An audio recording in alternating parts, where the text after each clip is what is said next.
All right. Hey, Falcons, it's Mrs. Abdul, and we're continuing our series revisiting our authors over the last 10 years. So, for most of you, this means that Eric Devine, who had come to us 4 years ago, nobody was able to meet with him. Nobody was able to have the wonderful lunch and talk about books like we had and listen to his big presentations. If I remember correctly, I think he jumped on just a table. He didn't really jump on anything too high, but there were a lot of poop emojis, I remember. So there was a lot of really good stuff. So we're talking to Eric Devine, and we first want to know, like, what have you been up to the last 4 years? I still love that I'm remembered for jumping on tables and poop emojis. That is fantastic. So last 4 years, I've been writing. I've not been successful in publishing, just because things have changed, and that's a whole story I'm not going to get into. But they are looking better. That's all I shall say. I did actually, because of course I have it handy. I did publish one novel, self-published, during the pandemic, 1 in 10. And so I've continued writing, and I've revisited material that actually spoke about at the last time I was at Albany with the students who were there. So I've been back to that manuscript and revising and thinking about how to tell stories now, especially in the world that we currently live in. And are you still sticking with fiction, or are you ever going to branch out to nonfiction? I don't think I could write. I mean, I could write nonfiction, but I could write a memoir, but then I'd have to like disown my whole family, or they would disown me. So I think I'll stick with fiction. I'll stick with young adult, probably not middle grade. I'm a little too raw, and I'm not prepared to be an adult yet, so I don't think I can do that. So yeah, definitely young adult fiction. So typically, like when you're talking about a book you had been talking about 4 years ago, and it's now getting to those final stages. How many books do you typically juggle at one time?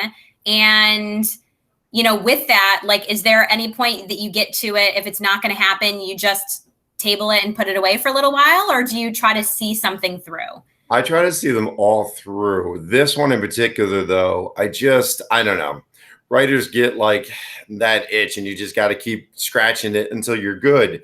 But this one, because the world has changed, it's literally about systematic racism. But from the standpoint of, hey, white kids, what are you going to do about it? And that has been a really difficult conversation to enter into, because how do you do justice to that? And I have failed, and I have failed, and I have failed, and I have failed. And my agent literally said, I can't sell this. And so I did scrap it and walked away from it, and ultimately wrote other novels. And then she and I had a falling out in our relationship. We're mending that fence, and we'll see what we can do. She currently has that revised manuscript because of a conversation I had via Twitter with Victor LaValle and some other people just talking about stuff. And I completely reimagined what the scope of this novel should be in light of George Floyd and everything that's been happening in our country. And it finally made sense. So it's like, for a writer, sometimes you have an idea. It's not the right time. It's not the right approach. But it doesn't go away, and that is a story that you need to come back to and try to tell, even though you can tell other ones in the meantime. So I may juggle one or two, but usually no more than that at a time. But there's always that one that just won't go away. You have to keep writing that story. Nice. Well, and you used to talk about your process. You are an early riser, and you set aside dedicated time every day to do that. Were you able to kind of do that as things, happened with the pandemic?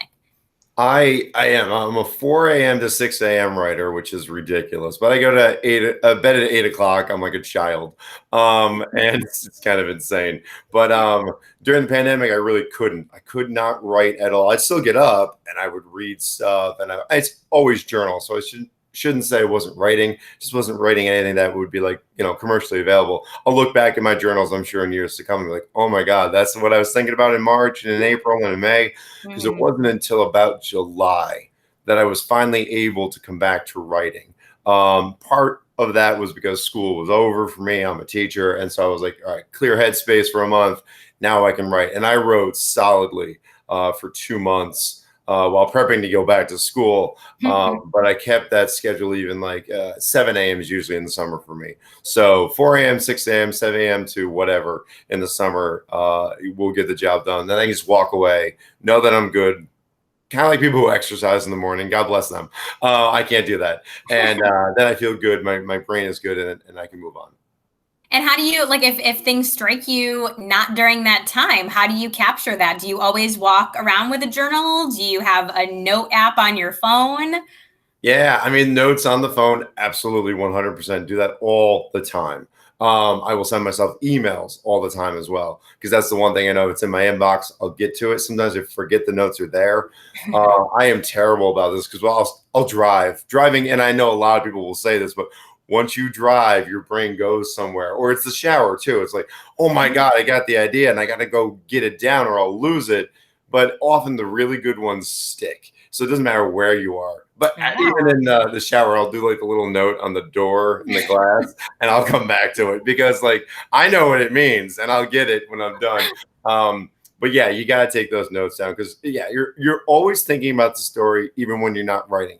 That's how you know you're a writer because you're always writing the story. There's just a certain amount of time you're actually physically writing. It's always in your head. And do you, when you're actually writing at your space in the morning, are you always using a computer unless you're journaling? Or do you journal on the computer too? Like, what do you use for your technology? I know it's straight. I journal in like old school journal marble composition notebooks, right? That's just what I've always used. I have a bin. It is enormous. There are hundreds of journals. I kind of just want to burn them because they make me scared for what I put in there. But that's how I journal. I just get it out. And sometimes stories will start there. I mean, I wrote Tap Out all by hand first and then went back and typed it up because my kids were super young. And that's all I could do because they constantly needed me and getting off a computer at the time, desktops, right, was the difficulty. What is a desktop? I know. What I don't know. I had no money. I couldn't buy a laptop. So, yeah, I actually write now on a Chromebook. That's my thing. I just sit and actually my father-in-law's chair, he has since passed. And so I have taken ownership over that. It's in my office and it's very cozy. And then I just sit there and that's where I do my work. I love it. That is awesome. So we have been ending each one of our videos with, we're doing this as a celebration of authors and writing and reading. So we know we're using this as like our 10-year anniversary and excited about all of the authors that we're going to get to, come and meet in the future. So I'm going to end with the question that I have for everybody, which is, in celebration of anything, big, small, what is your favorite thing to do to celebrate? This is an easy one for me. I also have type 1 diabetes, and I just celebrated my 30 years of having type 1. Which is, trust me, that's that milestone. And we always do every single year on my anniversary, we have cheesecake because that is my absolute favorite. So cheesecake is my go-to every single time. Homemade or purchased? And do you have a favorite place? My wife, she's around, doesn't really bake a lot, so it's usually purchased. But sometimes my mother-in-law will bake for me. And so I'll take either. I don't care. I love it. That is awesome. Well, thank you so much for spending some time with us today. Oh, absolutely. Thank you. I appreciate it.